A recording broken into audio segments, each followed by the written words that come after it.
আবারও অসহযোগ করে বাংলাদেশের এই সরকারকে অস্থিতিশীল করার যে ষড়যন্ত্র লিপ্ত আছে তার প্রমাণ শেখ হাসিনা ভারতে বসে এখনো বাংলাদেশের গণতন্ত্রকামী মানুষের বিরুদ্ধে মুগ্ধ খোকনের রক্তের প্রতি বেইমানি করার ষড়যন্ত্রে লিপ্ত আছে। তাই ভারত আপনাদেরকে, বাংলাদেশের মানুষ কখনো আপনাদেরকে বিশ্বাস করতে পারে না। তাই আজকে আমি প্রথমেই দাবি করি,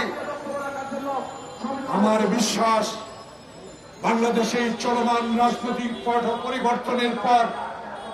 আমরা আশা করেছি, প্রিয় সাংবাদিক বন্ধুগণ, যারা আজকে বাংলাদেশে অগণতান্ত্রিক ভাবে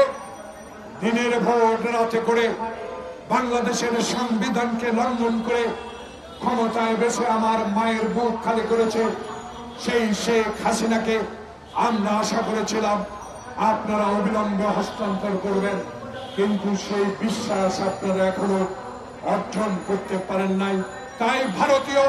এই প্রশাসনের বিরুদ্ধে এই সভা থেকে আমরা বলতে চাই, যদি বাংলাদেশকে ভালোবাসেন, বাংলাদেশের মানুষকে যদি ভালোবাসেন,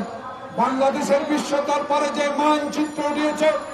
বাংলাদেশে বিশ্ব দরবারের ডক্টর ইউনূস যেই উপাধি লাভ করেছে তার প্রতি সম্মান দেখে আপনার উচিত ছিল বাংলাদেশের যারা এখন ভারতে আশ্রয় নিয়েছে তাদেরকে একে একে করে হস্তান্তর করা।